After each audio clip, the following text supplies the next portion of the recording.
পরিচিতি হচ্ছে বিদ্যালয়ের ভারপ্রাপ্ত প্রধান শিক্ষক উৎপলবাবু, সেই সঙ্গে ফুটবল কোচ। প্রথমে উত্তর দিনাজপুর জেলা দলের সঙ্গে পরিচিতি হচ্ছে আমাদের স্টেট অফিসিয়ালরা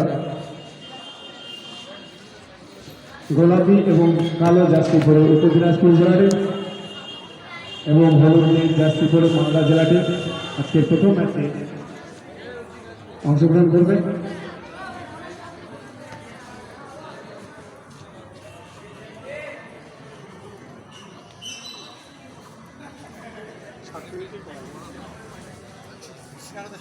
খেলা ওয়েদারের পরিস্থিতি অনুযায়ী আমরা প্রথমে যাবো ভাবছি 7 মিনিট করে হবে, 7 মিনিট করে হবে, কারণ আমাদের খেলাও শেষ করতে হবে এবং দূর দূরান্ত থেকে অনেকেই এসছেন, ওনাদেরও বাড়ি ফিরতে হবে নির্দিষ্ট সময়ের মধ্যে। মেয়েদের টিম দিয়ে বাড়ি ফেরা, তাদের বাড়ি পৌঁছানো একটা বিশাল হেডেকের ব্যাপার থাকে।